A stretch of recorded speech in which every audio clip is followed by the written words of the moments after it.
Blog Talk Radio. Are you ready to take a bite out of the competition? Are you looking for ideas to make your business better? Welcome to the Core Business Show with Tim Jacquet, sponsored by Apple Capital Group. At the core of every successful business, you'll find people making a difference. And with each episode of the Core Business Show, we talk with those people, examine those ideas, and explore the strategies that make them special.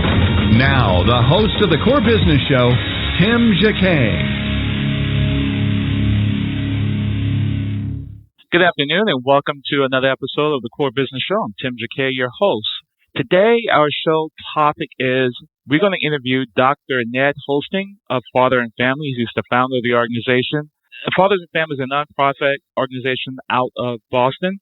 They improve the lives of children and strengthens society by protecting the child's right to love and care of both parents after separation or divorce.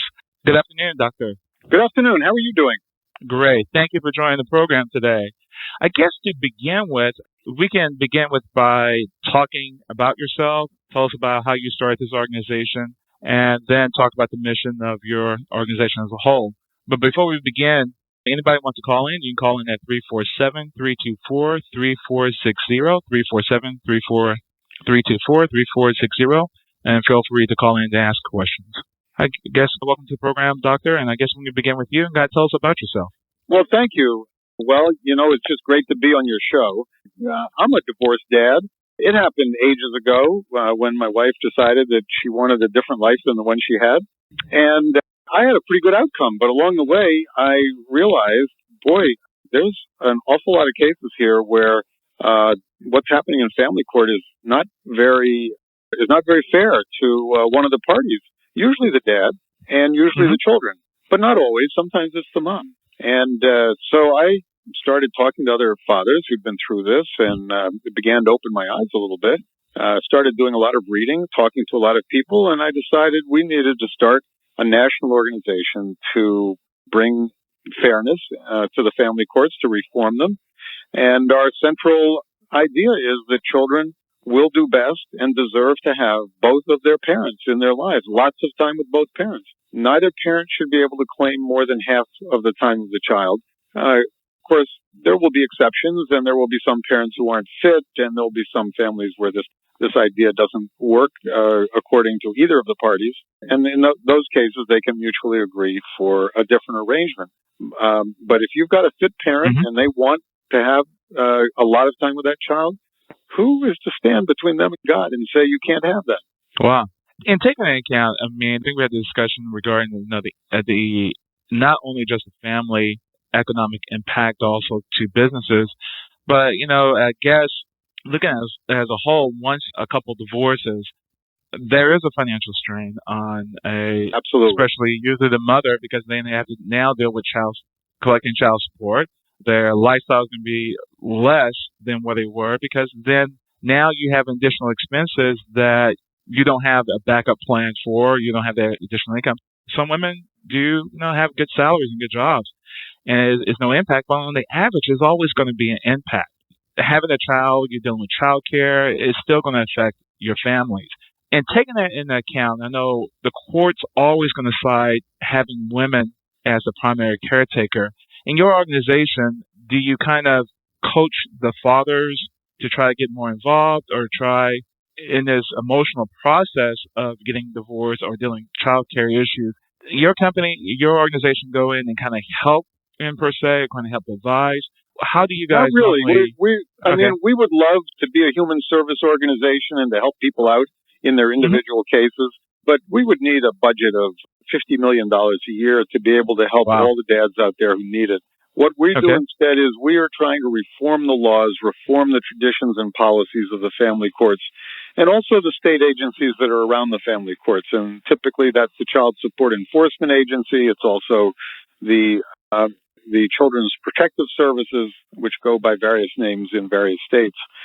And we fundamentally, there's one thing you said that is really we disagree with, which is, although it's been true in the past that the courts almost always gave primary physical custody of children to the mom, we're saying that that's a thing of the past. It's an anachronism. It's outgrown its usefulness.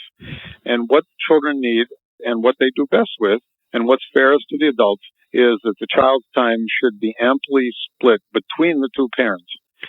The notion that the child has to be almost entirely with just one parent is it's old thing. It grew out of a time when America was totally agrarian, where 98% of people lived on farms. And if there was a divorce, then what happened is that people lived many miles. When they separated, the only choice was to go back to your parents' farm many miles away over muddy, rutted roads. And sharing children just wouldn't work. But today it can work, and it's what children want, and it's what works best for children. And increasingly it's happening, but we have to push that along faster. Now, you also mentioned something else, which is that the financial implications are like an earthquake to the average couple, and particularly for small businesses and professional people who have small practices, whether that be doctors, lawyers, accountants, pharmacists, what have you. The results of what the family courts typically do can be catastrophic for the small businessman or professional.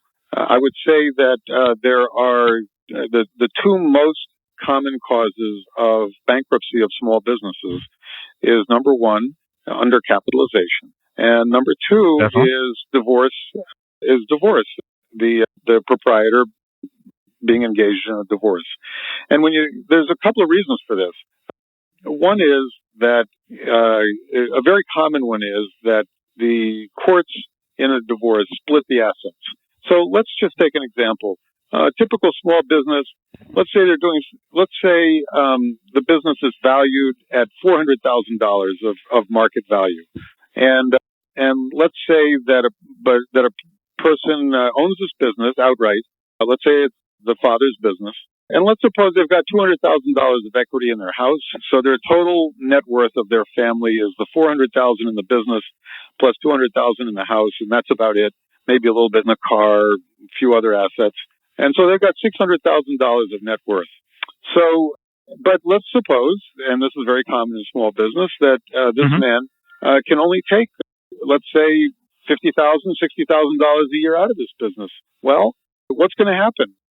What's going to happen in family court is that the judge is going to divide the assets in half. So the judge is going to say, Mom gets $300,000 and Dad gets $300,000 of assets. Well, that means Mom gets the house, and that gives her $200,000 of assets. Where's Dad going to get the other $100,000 to pay her with? He's only bringing home, let's say, $50,000 or $60,000 a year out of this business, and that's all he can bring out of this business. He can't extract any more cash out of it. If he could have, he would have been doing it all along. So he's got to pay her $100,000 for her to get her share of the equity in the marriage. How's he going to do that? The only thing he can do is sell a business. It's a forced sale. Does not do well in the sale. And now where does this leave him? It leaves him, first of all, with no income, with a child support obligation to pay, and also no place to live because Mom owns the house. He will realize, if he's lucky, after the cost of sale and so on, he will realize, and if they're able to pay him in cash for the business, most buyers don't, they give you paper. So he's got a trickle of money coming in, only half of what he used to get coming in, dependent on the good business abilities of the people who bought the business, because if they don't do well, then they default on the note. So this may sound complicated, but if there are business people listening out there, this is the second most common cause of bankruptcy in America. And the other thing to keep in mind is that divorce comes along unexpectedly for one of the partners in most cases. And this is particularly true for men. Men don't see it coming. And contrary to the common myth, it is women who file for about 70% of divorces. So a lot of men, when I tell them the facts of life about what happens to a small business in divorce, a lot of them say, well, thank goodness I don't have to worry about that because I have no intention of divorcing my wife. And they don't realize that 70% of the divorces are actually filed by women, and that it is extremely common where a man just doesn't see it coming, has no inkling that it is coming. Wow, that's really amazing. Taking that into account, I mean, the impact of business, I think the drawback for really men in that type of situation, of course, everything will get split down the middle, and once it's settled, it settles. But they usually they would have the right to go back to a court and say, which is going to cost them a lot of money on attorneys and so forth, and petition the court and wait months and maybe take a course of a year to get a readjustment on, especially with child support, when he doesn't have a job. But in the meantime, I've seen some cases while they're going through this process, he has no income. That order still stands until that order is modified. So it's always in the best interest. Yeah, if your income has dropped and are you unemployed, you still have your obligations still going to be out there. And I've seen some men will catch up when their tax returns come back around. Then they get back in the positive. However, sometimes to go back for these modifications can take almost a year because you really. Oh, sure, they can take forever. And that's a huge problem that you're pointing to. I totally agree with it. It's just not good enough for the courts to say, oh, this is a fair system because, if you don't like the result, you can always appeal it. That just doesn't work in practice. If the original result is one-sided, and so often it is these days, it used to be one-sided against women, and now in the last 15 to 20 years, it tends to be one-sided against men. Of course, there are many exceptions to this. And I get it. Lots of angry women. Lots of women respond with anger when they hear this. And on our call-in radio show, I'm always getting angry calls from women who say, "Well, that son of a gun hasn't made a child support payment in 3 years, etc." And they're right, and that's terrible. But we're talking about the system. We're talking about the court system. We're not talking about individual sin. We're not talking about individual failure to step up to the plate and be a good person, because it is the court system that is supposed to promote justice. So, the ministry is going to have to cure the human heart that abandons his or her children or family. But it is up to us to cure an unjust system of law that puts one of the parties at a severe disadvantage. There's just no excuse for that. Yeah, I can see. I mean, I'm not advocating that you person should miss out on the obligation. Yeah, you need to take care of your obligation. But on the other hand, if you really think about it, the guy can always recover quickly than the ex-wife, because now she has child care and the other expenses that's facing her every single week. Yeah, the guy can recover. However, I don't agree. I think it all depends on job skills. Absolutely not. When a woman is divorced or separated from a man who has an income, has a steady income, and is not a person who's going underground, the state will attach that income. It will be garnished out of the paycheck before the paycheck is ever even written, and it will be automatically sent to the woman. So she will get tax-free money. In most states, for middle-class people, the amount of money is pretty good. And if she has her own job skills, she will be poorer than she was before. He will also be poorer than he was before, but she will be at least as well off as he is, or close to it. Now she repartners. If she either remarries or lives together with another man who has an income, that will not cause her child support income to go down at all. She still gets her child support in exactly the same amount as she got it before. And so she will now be better off than she was during the marriage. She actually has a financial incentive. If she has another man waiting in the wings who earns an income, she will be better off financially by leaving her husband and partnering with a new man than she had been before, because now she has her child support, she has her personal income, and she has her new partner's income. Wow. I can see with the states, I'm looking at the judges, and they're always going to go with the mother, and I see what the states say, hey, make the guy do what we can to make sure he pays so the mother don't come to us and ask for assistance. Do you think that's the case? Or it's just that one side, they just really just think, hey, the child needs to be with the mom? Well, first of all, the old-fashioned judges still are saying, oh, child has to be with mom. So as far as custody is concerned, they're still saying, okay, mom, you get the kids, and dad, you get every other weekend. And if mom chooses to interfere with that, even though I, as the judge, ordered it, I'm not going to enforce it. And that's just how it is in an awful lot of places. Now, it's changing, and it has been changing, but it's changing very slowly. And our job as a movement is to say, this is not good for children, and it's not fair to adults. And we're going to change it. And that's what our organization, fathersandfamilies.org, that's what we do. And we're having success in a lot of states, pushing this ball forward.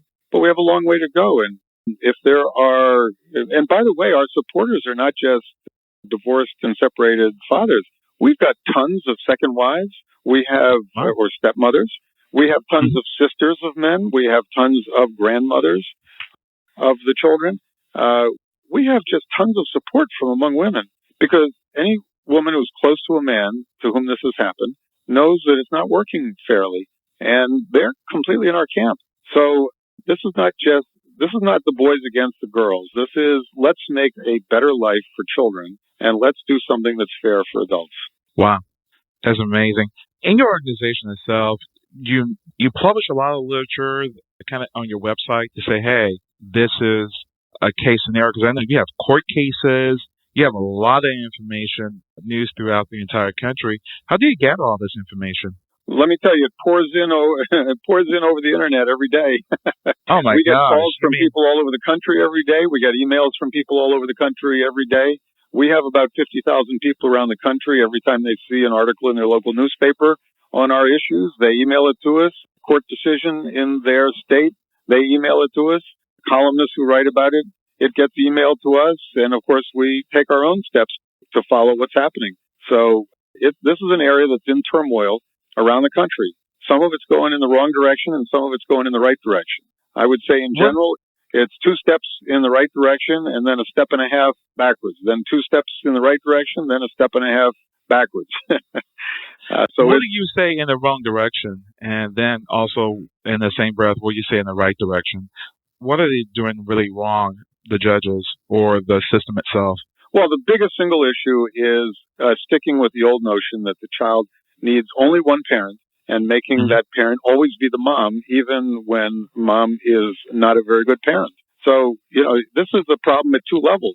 The first level is the children long for and love and desire and eagerly want to have time, a lot of time, with both of their parents. That's what kids want. Every study shows that. So that's the first level mistake, is to deny children that and give them only one parent. Then the second mistake is to always make it mom, even if she's not the best parent. Right? Most moms are wonderful parents. Most dads are wonderful parents, but not all moms are wonderful parents, and not all dads are wonderful parents. And so you find kids who are put in the sole custody of moms who beat them, or sole custody of moms who ignore them, or sole custody of moms who let them watch TV all day long or play video games all day long, or sole custody of moms who are partying and leaving the kids alone in the evening and at night. And of course, there are bad dads too. I don't want anybody to misunderstand me. But what I'm saying is the court needs, if they insist on picking just one parent, which I don't agree with, but if they insist on picking just one parent, at least pick the best parent instead of just always picking the parent according to whether they're male or female. Right. So what do you think the court is doing right? The system doing right, rather? Well, I think the family courts is very little they're doing right. I think I think that in most states, the child support orders, the amount of child support that is ordered is a lot more reasonable than it was 25 years ago, when it was simply not enough money for the custodial parent to support a child. So the amount of child support is better in most states, but there's a million exceptions to that.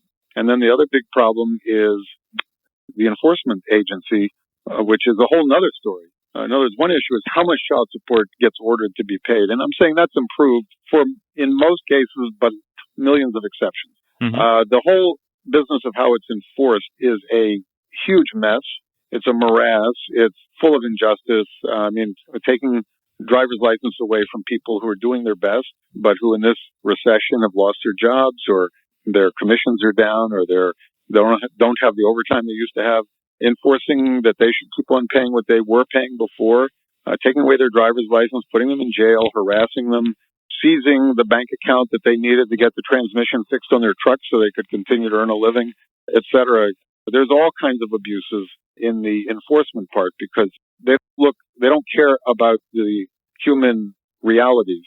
They just care. The only thing they care about is collecting money. So that's a problem. Okay. Another area is the whole issue of the custodial parent, usually the mother, taking the children and moving far away. That one is in flux. Some states are making it harder for mom to do that. Some states are making it easier for mom to do that. And in general, they should not be doing this. Okay. Do you think there's a happy medium? How can in your research that the system can arrive at a happy compromise. I mean, it's unfair to take, well, let's back up. We gotta understand that, tax reform is extra, but, say that again? When it comes to tax returns, taking the licenses, driver's license, I mean, what can you do? You take the person's driver's license, then they can't drive, and then it becomes another issue. If you're dealing with a professional license, like if you're a CPA or attorney, you might only get, you got to struggle to get cases. Taking a professional license and then leaves them, just dead in the water, can't practice. And, that they have to renew every year or sometime every 2 years, and put them in jail. I don't see how you still going to get your money out, because you still, even if they're in jail, they're still going to owe the same amount. So it's like you're going in a vicious circle. Any type of program you see that you guys have been working on to try to get a happy compromise, is that making sense? Well, first of all, there are some child support payers who ought to be in jail. Sure. But you pointed out correctly that for the person who was honestly trying in good faith to meet their obligation, and it's a fair obligation, the amount of child support is a fair amount, this is a counterproductive policy. So that's number one.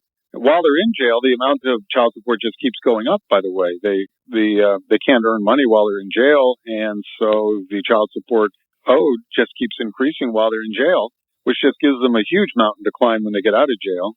So this has to be put back in the hands of judges instead of bureaucrats, which is whose hands it is in right now. Right now, but it's not a mistake. It's on purpose. They took it out of the hands of judges and they put it in the hands of bureaucrats and lawyers, whose only interest is collecting the money. They don't care whether this is helping the children, not helping the children, whether this is helping the family as a whole, whether it's fair, not fair, whether it's going to make the problem better or worse. They don't even look at that. They just collect the money. And they'll do anything they can to collect the money. And so this whole problem's got to be put back in the hands of the judges. Wow. Yeah, I was reading an article, and I was trying to find it, I think, after we talked, and I saw this article somewhere out of Texas, but I couldn't get a reprint. It was kind of a sad scenario. This licensed plumber was put in jail, and he's struggling. He said, he had to pay his employees and the expenses first.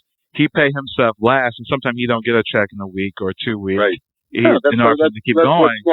That's small business. That's real life for a small business. So when he got time renewed, they took his license, and then now he has all these people, and and it became a big issue. So he had to go and get a partner to partner his business in order for him to continue to go on. They put him in jail. And he still ended up owing more, and he had to go fight that, and it took him 6 months, and they still kind of get the resolve. In another case, I saw that a person who was put in prison for years, and they assessed child support on him while he's in prison. He had a 10-year sentence, and at the end, not only he had to pay his fees to the system that they pay, he also had to pay back child support, which put his parole in jeopardy. And he would never be able to, he said, I would never be able to pay this. And why, after being in jail for 8 years, and you can't even say that this is minimum wage, it's the spiral circle. And Legal Aid took up his case, and they're still kind of working on it. But it's kind of a really sad scenario.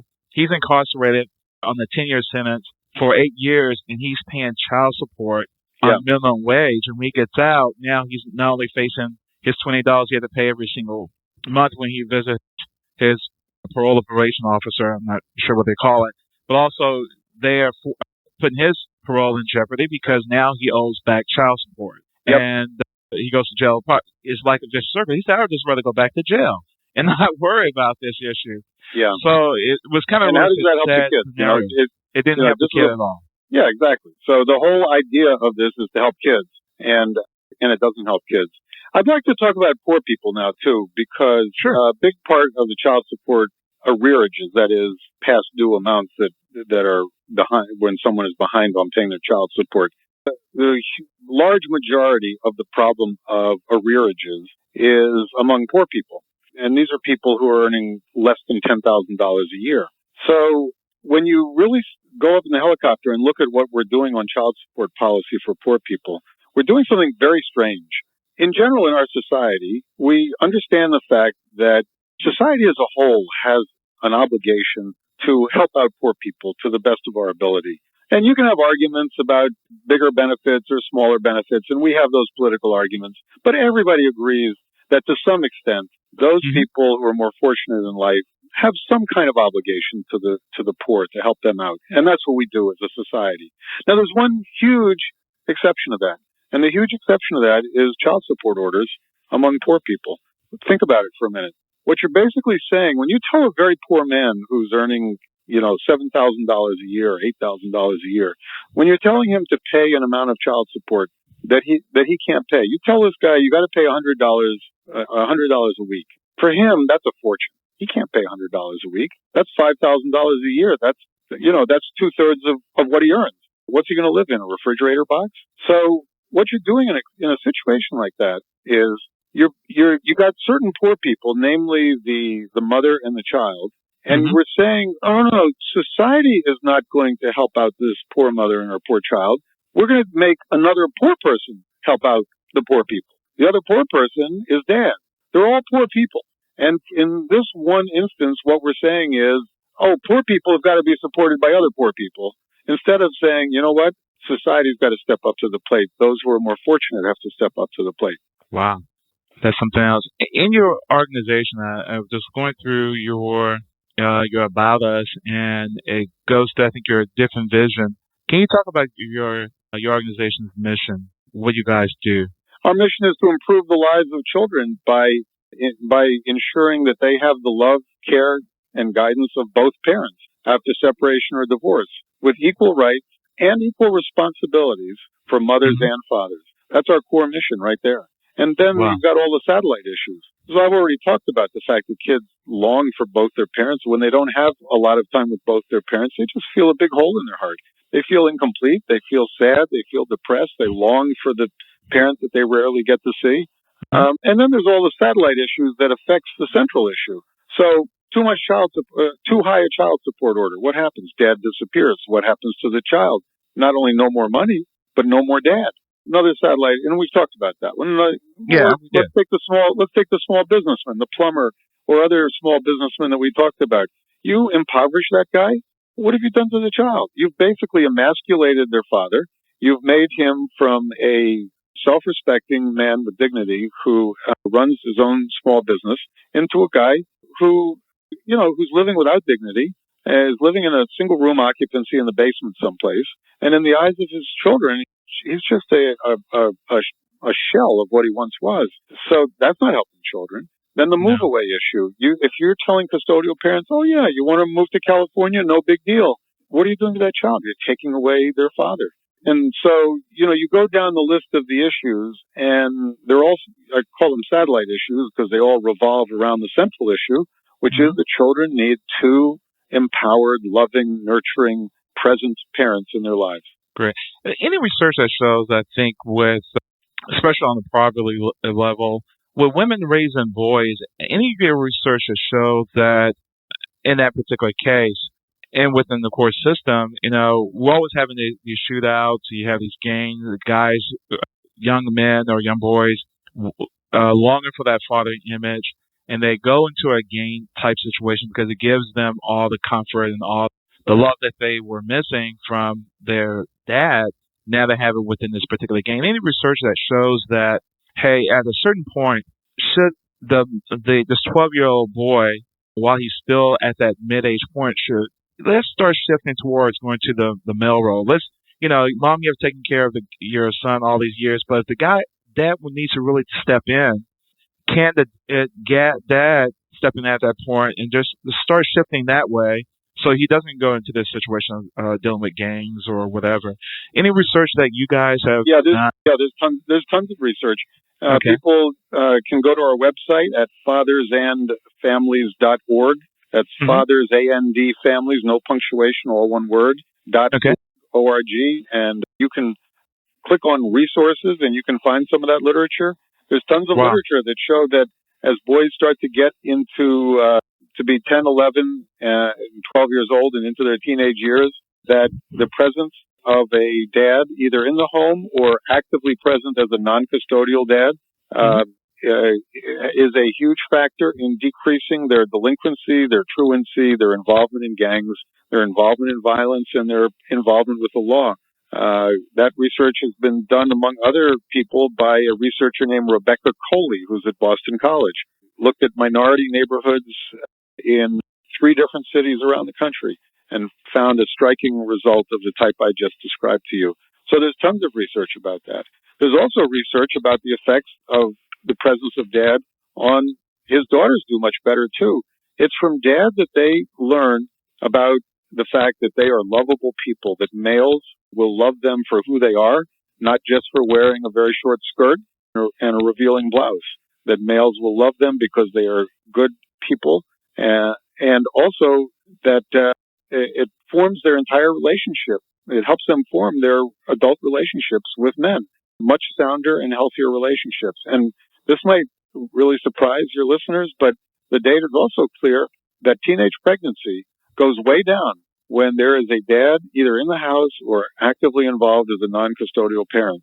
Really, there's, one dad looking at his 14-year-old daughter and saying, Heather, you get back upstairs because you're not going outside looking like that, dressed like that, is worth 10 social workers. One dad sticking his hand out and saying, give me the car keys.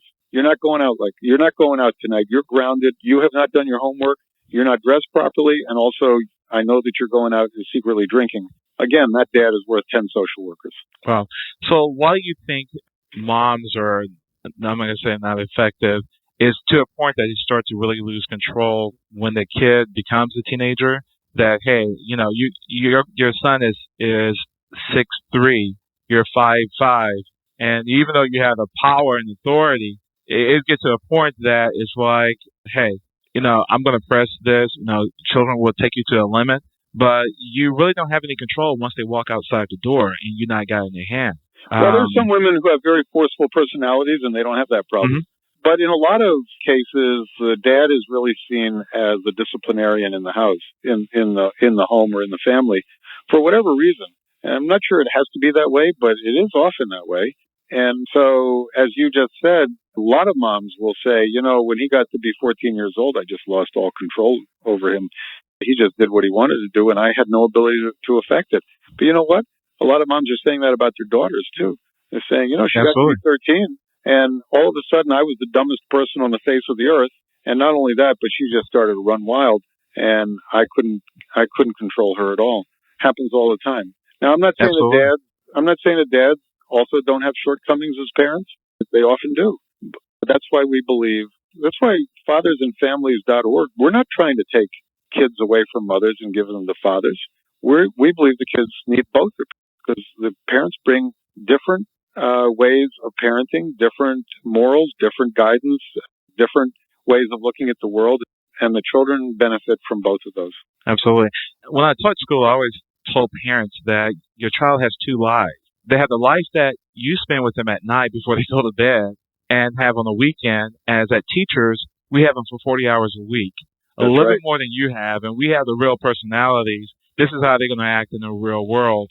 And they need to keep in mind, hey, your child has 2 personalities, the way he's going to act with you, the way he's going to act in the world. And that's pretty much what you said in a nutshell about this whole parenting issue. Both have their roles that they have to take, and fathers need to be involved with their child or children. And your research shows that you have research on that. And anything you would like to leave with us, with our listeners, about your program as a closing thought? Absolutely. Two closing thoughts. If you're a small business person, a skilled tradesman like a plumber, or a professional person, you need to see that the laws about divorce in your state are fair and balanced, because it is a huge threat to the viability of your business. And if anyone who has any questions about that, they ought to feel free to contact me at fathersandfamilies.org. They'll see how to contact me.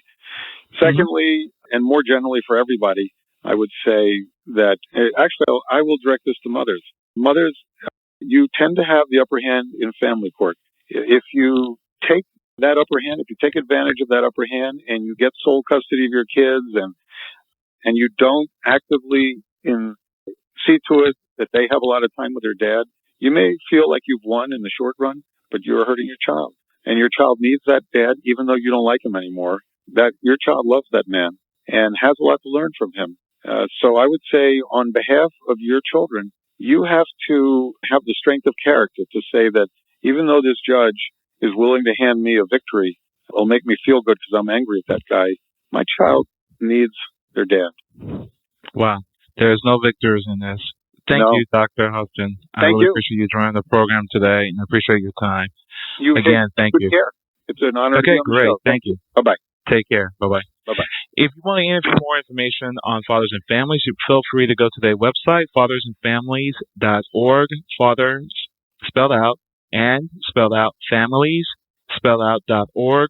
They have a lot of great information. Again, if you look at the news link, they have information from all over the country, from newspapers to blogs to court decisions, from TV interviews that can give you information. And also, they have a research area that you can go and look at some cases that will kind of help not persuade maybe the other spouse, persuade the court, or go in your favor to kind of give you equal rights.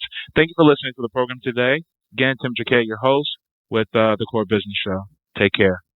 Thank you for listening to the Core Business Show with Tim Jacquet.